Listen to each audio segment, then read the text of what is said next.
Bom dia, senhoras deputadas, senhores deputados, deputado Leonel Hard, membros dessa comissão, autoridades presentes e principalmente meus colegas servidores públicos. Agradeço a honra de falar nessa Casa Legislativa.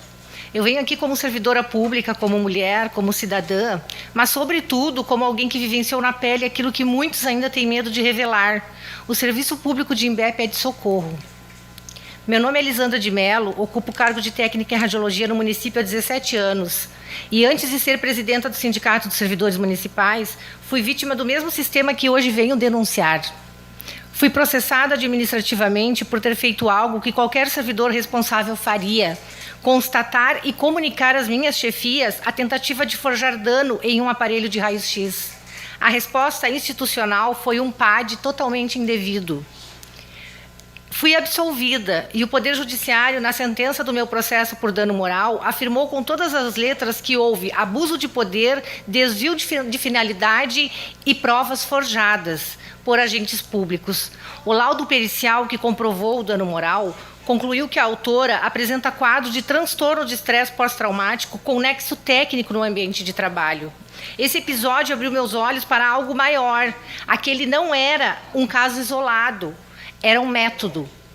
E quando procurei o sindicato para buscar apoio, descobri que ele estava praticamente desativado, não por falta de importância, mas por medo. Trata-se de um município pequeno, com menos de 25 mil habitantes, onde o maior empregador é a Prefeitura Municipal e gerações de famílias sobrevivem deste ente público há décadas. Cada servidor conhece, convive e muitas vezes depende politicamente do gestor. Foi diante desse cenário que decidi, com alguns colegas, reorganizar e reativar o sindicato.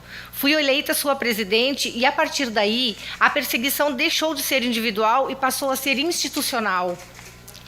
O desmonte estrutural e a indústria dos contratos temporários no município.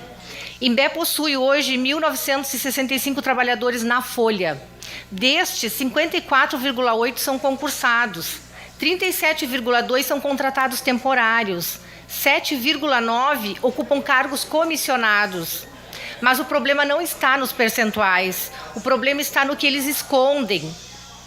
Há em torno de 465 pessoas contratadas temporariamente há mais de 2 anos.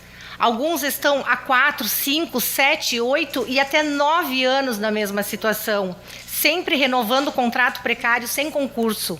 Temos médicos, técnicos de enfermagem, professores, motoristas, oficineiros, agentes administrativos, dentre outros cargos, todos em funções permanentes. Entre 2020 e 2025, dezenas de processos seletivos simplificados foram abertos para cargos que, evidentemente, não são temporários. É uma prática contínua, deliberada e repetida.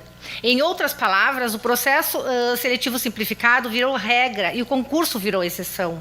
Em reuniões internas, agentes do governo dizem abertamente: concursado não vale nada para eles. E essa frase resume o problema: concursados possuem estabilidade e autonomia. Contratados vivem sob ameaça de não terem seus contratos renovados. A consequência é um ambiente propício ao clientelismo, à pressão política e ao silenciamento de qualquer voz que discorde.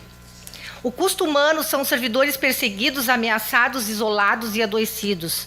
Quero relatar ainda 2 casos emblemáticos, ambos documentos públicos e que constam em processos judiciais. O primeiro é o caso da Sala Vermelha. Uma servidora da saúde, em evidente perseguição e como forma de retaliação, foi segregada em uma sala improvisada, sem janela e sem ventilação. Era a sala do morgue. O morgue é o lugar onde ficam os pacientes mortos. Este local é inexistente na estrutura municipal como sala de atendimento.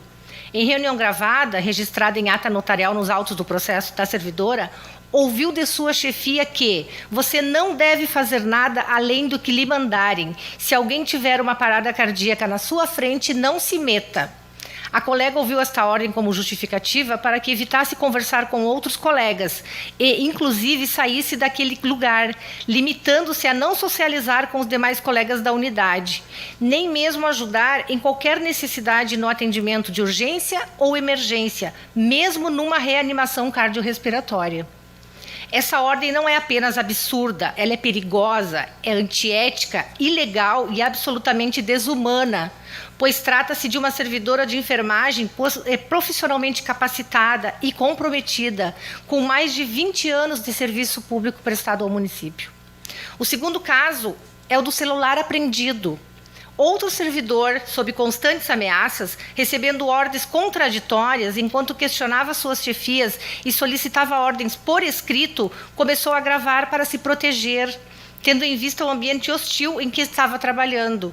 Após descobrir que estava sendo orientado a atuar de modo a aliviar a cobrança de dívidas de uma empresa, passou a ser alvo de uma campanha difamatória e responder PAD.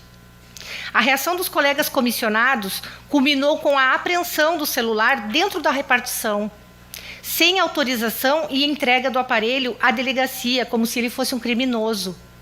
O Ministério Público, na ação criminal, citou a possibilidade de denunciação caluniosa por parte dos acusadores. Dos acusadores, colegas do servidor. Porém, o inquérito policial não prossegue e tampouco é disponibilizado para que ele consulte. E o servidor está respondendo a 2 PADs. Afastado por adoecimento psiquiátrico, sem conseguir retornar ao trabalho, pois não consegue se recuperar dos prejuízos emocionais que vem enfrentando desde que começou a trabalhar em Imbé. Este colega tem menos de 4 anos como concursado e mais de 1 ano em licença por adoecimento. Ingressou com mandado de segurança e com ação de obrigação de fazer para ter ao menos as orientações por escrito sobre o que deveria fazer, obtendo na sentença favorável, porém sem ainda ter tais respostas da administração pública. Esses casos não são exceção, são sintomas de um sistema doente que transforma servidores em inimigos quando não se curvam às pressões políticas. O ataque às instituições de controle e representação. Quando o Comparp, o órgão essencial para a política de pessoal, começou a ser questionado judicialmente por esse sindicato, por sua inoperância, o que fez o Executivo? Extinguiu o Comparp. Às pressas, por lei aprovada em regime de urgência. Quando o sindicato restabeleceu o direito ao mandato classista após liminar numa ADI e recebeu mais 2 sentenças favoráveis, junto, em ações movidas pelos servidores, qual foi a reação? Alteraram abruptamente os horários do setor de radiologia do pronto atendimento 24 horas, local onde eu exerço minha jornada de trabalho. Uma prática de escala consolidada há mais de 12 anos, atingindo diretamente vários servidores, sobretudo colocando em risco nossas vidas, pois estamos trocando o plantão às 2 horas da manhã. Nos deslocando para a entrada e saída dessas jornadas, sendo que a maioria do setor é composta por mulheres. Uma colega do setor, concursada há mais de 10 anos no município, profissional exemplar, mãe de filho com diagnóstico de TEA, solicitou licença-interesse por não conseguir cumprir a escala imposta como retaliação.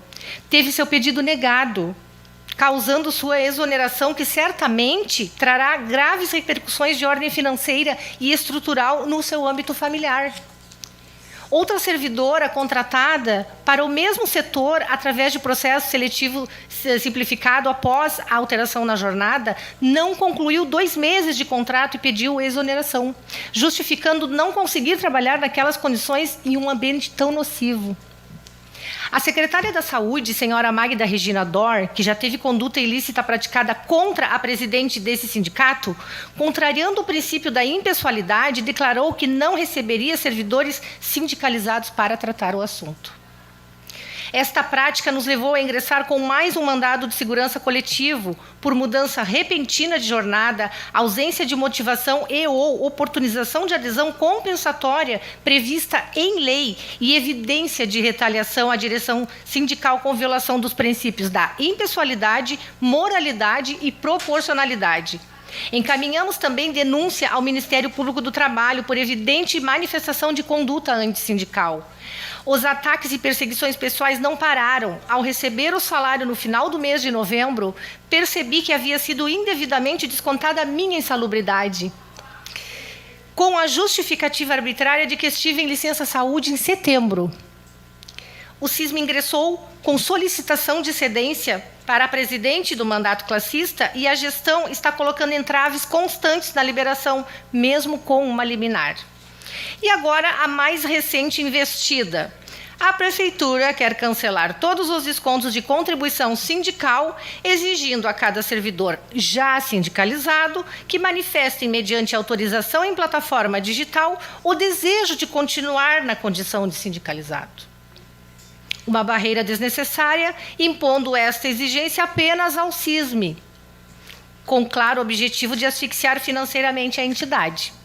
Em resumo, a gestão municipal combate tudo o que limita seu poder, e o sindicato é um dos maiores limites. A consequência disso é o medo, o adoecimento e o esvaziamento do serviço público. Hoje, em um município com quase 2.000 trabalhadores, apenas 80 são sindicalizados. Isso não é falta de consciência, isso não é desinteresse, isso é medo. Um medo que paralisa, adoece e silencia. Os servidores são ameaçados, coagidos, perseguidos, trazem inúmeras situações ao sindicato, mas relatam o medo de exposição por saberem que sofrerão perseguição e retaliação, que ocorre nas transferências de setor, nas trocas de escala de trabalho, sem motivação, sem prévio aviso, causando desordem e sérios prejuízos na saúde e na rotina desses servidores. Imbé está no ranking dos municípios do litoral com os piores salários. Amargamos um déficit salarial que ultrapassa 50%. Há anos não sabemos o que é receber aumento. Essa informação justifica o motivo pelo qual os servidores sobrecarregam suas rotinas de trabalho, fazendo horas extras. Ao mesmo tempo, se tornam reféns de uma administração que utiliza horas extras, contratos precarizados, participações em comissões e FGs como mecanismo de controle e de medo. As leis municipais são constantemente alteradas de forma punitivistas e sem qualquer abertura para o diálogo.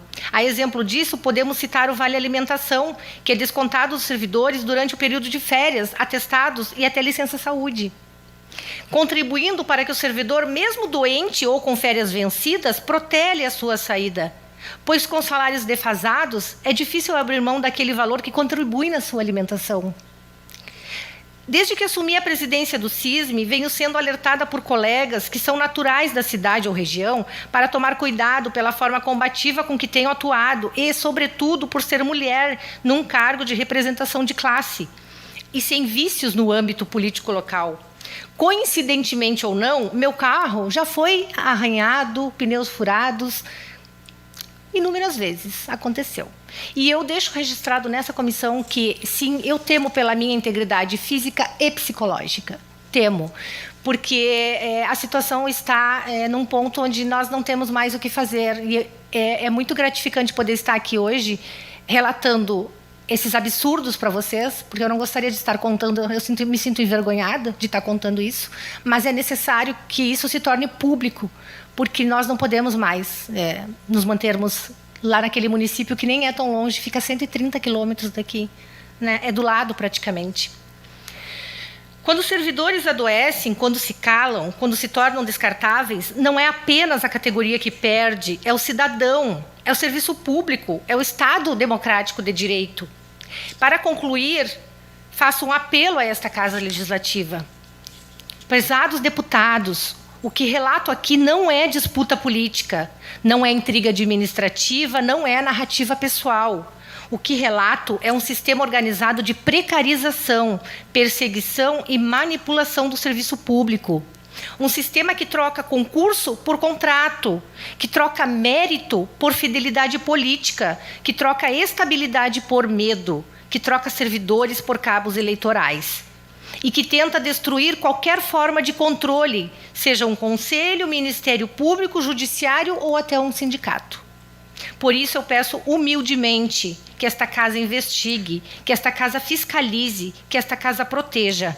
Os servidores de Imbé não pedem privilégios, pedem respeito, a legalidade, dignidade no trabalho e a possibilidade de exercer suas funções sem medo. E eu encerro com o mesmo pedido que faço todos os dias aos colegas servidores. Não deixem o serviço público morrer, porque quando o serviço público morre, a democracia adoece.